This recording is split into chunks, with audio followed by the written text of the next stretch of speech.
আসসালামু আলাইকুম। আপনারা সবাই কেমন আছেন? আশা করি অনেক ভালো আছেন। আল্লাহ তাআলার অশেষ রহমতে আমরা অনেক ভালো আছি, আলহামদুলিল্লাহ। তো প্রতিদিনের মতো আবার নতুন একটা ব্লগ শুরু করলাম। আর আজকের ব্লগটা আমার ছোটোকালের আমার জীবন কাহিনী নিয়ে আমি এই ব্লগটা শুরু করলাম। এটা আমার বাড়ি বলতে আমার বাবার বাড়ি, ভাইদের বাড়ি।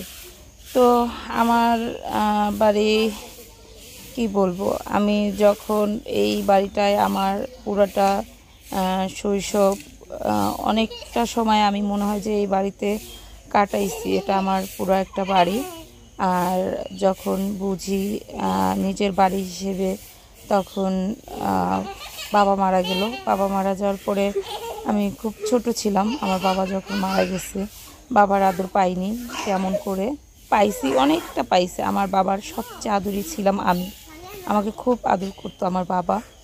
তো আমার ভাইরা যখন আমার বাবা মারা গেছে, আলহামদুলিল্লাহ আমার ভাইরাও আমাকে অনেক আদর করছে। আমার গ্রামের 8-10টা মেয়ের চেয়ে আমি কোনো অংশে কম ছিলাম না, এতটা আদরই ছিলাম আমি। আমার ভাই 3টা ভাই, আমরা 3টা বোন। তো আমরা 6 ভাই বোন। আমাদের একটা সুন্দর একটা ফ্যামিলি ছিল। মাঝখান থেকে আমার বাবা নাই, তার কারণে আমাদের সংসারটা একটু খালি খালি ছিল, ফাঁকা ফাঁকা ছিল। তো যাই হোক, যার বাবা মা না থাকে তার বাবা মা তো আর সারা জীবন থাকবে না। আর একটু ফাঁকা থাকা মানেটা কি, বাবা মা মারা গেলে অনেকটা, যার বাবা নাই, যার মা নাই, সে বোঝে যে বাবা মা থাকা না থাকার কতটা বেশি ব্যাপার। আমার বাবার রাজকুমারী ছিলাম আমি। আমার বাবা সব সময় আমাকে নিয়ে অনেক স্বপ্ন ছিল।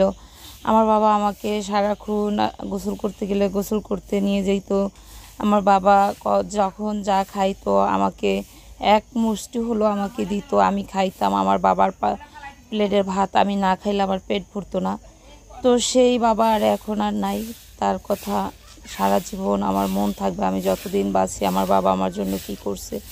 তখন ছোট্ট একটা মানুষ ছিলাম, তারপরও বাবার আশা আক্ষেপ অনেকটাই আমার জীবন থেকে চলে গেছে। ভাইরা ছিল, ভাইরা খুব আদর করছে। বাবার আদর ভালোবাসা সব কিছু ভাইরা দিছে।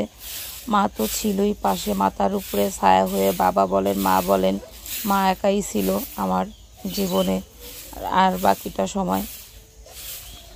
কারণ আমার যখন 6-7 বছর, তখন আমার বাবা মারা গেছে। আমার মার কাছ থেকে বাবার আদর, মার আদর দুটোটাই আমি মার কাছ থেকে পাইছি, ভাইদের কাছ থেকে পাইছি।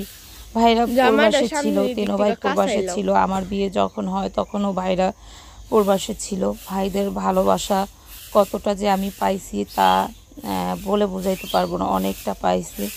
আলহামদুলিল্লাহ আমার 3টা ভাইকে এখন বিয়ে করাইছি। আমার 3টা ভাইয়ের বউরা খুবই ভালো। আমার ভাইয়ের বউরা সব সময় আমি বলবো যে, একটা বাড়ির মেয়ে যখন আসে আরেক বাড়িতে বউ হয়ে, সে চায় যে তার মতো করে গুছানোর জন্য। আবার একটা মেয়ে চায় যে মার সংসারটা অন্যরকম করে গুছাক। তো আমি মনে করি আমার ভাইয়ের বউরা আমার বাড়িটা, মানে আমার বাবার বাড়িটা খুব সুন্দর করে গুছায় গাছায় তাদের মন মতন রাখবে, এটাই সুন্দর। পরের বাড়ি থেকে আইসা এই গাছটা লাগাবো, এটা করব, ওটা করব, এই সব আমার মনে হয় না যে কোনো সুন্দরের শোভা পাবে। আমার ভাইয়ের বউরা যতটুকু করবে ততটুকুই শোভা পাবে। এই যে এখানে বসে আমি আপনাদের ভাইয়া, তারপরে আমার চাচাতো ভাই, মানে এটা আমার বড় ভাই, চাচাতো ভাই। আমার বাপ চাচারা 2 ভাই। তো আমার ছোট চাচার বড় ছেলে, সে এতদিন মালয়েশিয়া ছিল প্রবাসে, সে বাংলাদেশে আসছে। তার বিয়ে শাদী নিয়ে কথা বলতে আসছিলাম এখানে বসে বসে। এই ভাইটার কথা না বললেই নয়, কারণ এই ভাইটাও আমার ছোটোবেলা থেকে অনেকটাই আমার বন্ধুর মতো ছিল। তারপরে সে আমি মানে নিজের একটা আপন ভাই যেভাবে মানে টেক কেয়ার করে, যেভাবে চালায়, যেভাবে চলতে হবে ছোট বোনের, সেভাবে আমার ভাইটা আমাকে সব সময় দেখতো। তো আমি কখনো আমার চাচাতো ভাই বোনদের আমরা আলাদা করে দেখতাম না। বিশেষ করে তো এই ভাইটাকে মানে খুবই নিজের ভাইয়ের মতো, এখনও মনে হয় যে নিজের ভাইয়ের মতো। তো ভাইয়ের সাথে অনেক দিন পর গল্প করতেছিলাম। আর এর আগের বারও আসছি, যখন গেছি তখন ভাই ছিল, ওরকম করে গল্প করা হয় নাই। আর এখন আজকে সকাল সকালে বসে অনেক বিষয় গল্প করতেছিলাম, ভাইয়ের সাথে দুষ্টাইম করতেছিলাম, যে এটা না ওটা, এই না সেই, এই গল্পগুলো করতেছিলাম। যাই হোক, আমার চাচার 3 ছেলে 2 মেয়ে। আমার দুইটা চাচাতো বোন, তিনটা চাচাতো ভাই, আমার কোনো ফুপ্পি নাই। তো ফুপ্পি নাই বললে ভুল হবে। আবারও আমার বাবার ফুফাতো বোন না মামাতো বোন, তাদেরকে আমরা খুব ভালোবাসতাম, খুব স্নেহ করতাম। তারা আমাদের খুব আদর করতো। বলতে গেলে ফুপ্পির আদর কখনো আমাদের থেকে মানে হয়ে যায়নি, মিস হয়নি। অনেক আদর করতো ফুপ্পি আমাদের। আর আমার কি বলবো, আমার পুরা বাড়িটা ভরে অনেক স্মৃতি। এই যে উঠানটা ঝাড়ু দিছি না, আমি অনেক পরিষ্কার করে উঠান বাড়িঘর ঝাড়ু দিয়ে রাখতাম, ঘর দুয়ার গুছাই রাখতাম। আমরা স্কুলে যাওয়ার আগে উঠানটা ঝাড়ু দিতাম, মানে আমাদের উঠানে কখনো ময়লাও পড়তে পারতো না, এরকম একটা অবস্থা ছিল। আমরা খুব সুন্দর করে উঠান ঝাড়ু দিতাম, আর ঝাড়ু দিয়ে ওটার ভিতরে খুব সুন্দর করে বসে তারপরে একটু বাতাস খাইতাম বা করতাম। আর সব সময় মার সাথে একটাই মর্জি থাকতো আমার শুধু আমার মা সময় মতো আমাকে ভাত বাইরা দিবে, আমার বোগালে বসে আমাকে ভাত খাওয়াই দিবে। এছাড়া ব্যতীত আমার মা কখনো বলতে পারবে না যে আমি এটা নিয়ে না ওটা নিয়ে মর্জি করছি বা এটা করছি। হয়তো বা ছোটোবেলা না আমার অনেক জিদ ছিল। এখন আমার ভাই বোনরা বলে যে ছোটোবেলা যদি আমি কান্না করতাম তাহলে সহজে নাকি বলে কান্না থামাইতাম না, এরকম একটা অবস্থা ছিল। তো যাই হোক, বাবা মারা যাওয়ার পরে থেকে তো ভাইদের কাছেই বড় হইলাম। তো আজকে যখন ভাইয়ের সাথে সারা দিনটা কাটাইছি, আমি হয়তো শ্যুট করি নাই আপনাদের সব কিছু, ভাইয়ের সাথে সারা দিনটা কাটাইলাম, তখন অনেক মিস করলাম ভাইকে। যে ভাইয়া এটা করতো, ভাইয়া ওটা করতো, অনেক অনেক মিস করছি ভাইকে। আর আজকে ভাইয়ের সাথে বাজারে গেছিলাম। ভাইরা আমার মাথার চুল রাখা, তারপর আমাকে একটু গেঞ্জির ড্রেস পরানো, এসব আমার বড় ভাই অনেক পছন্দ করতো, আমাকে অনেক ভালোবাসতো। আর আমার বড় ভাইয়ের সাথে এখন হলো যাচ্ছি বাজারে। এই জায়গাটা অনেকটাই আমার পুরনো দিনের স্মৃতি। দেখেন কেমন লাগে। এটা হলো আমার স্কুলে যাওয়ার একটা রাস্তা আমার বাড়ি থেকে।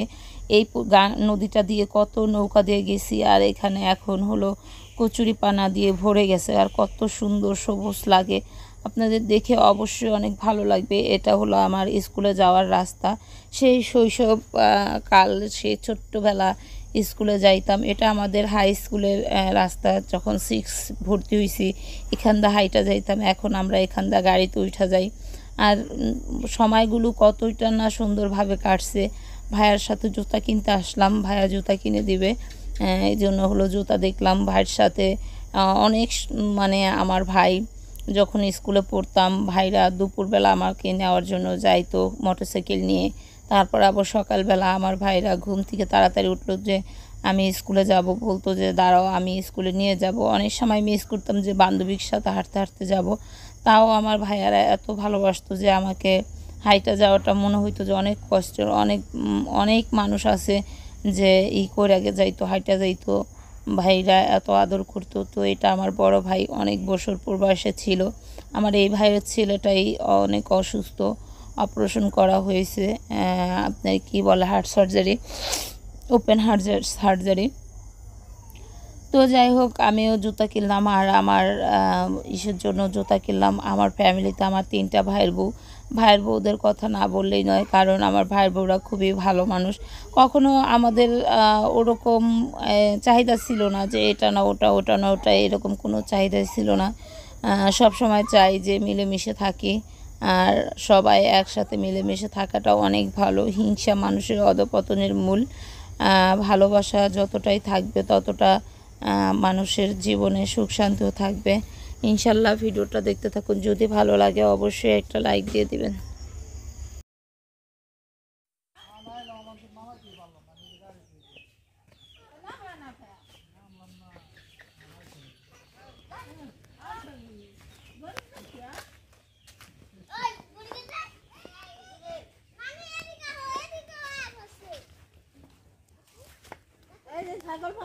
আয় আবু তালা, এই মাঝখানে বহ, ওই তোমার বাবার বগল দেবো, তোমার বাবার বল দেবো না, ওদিক দে না।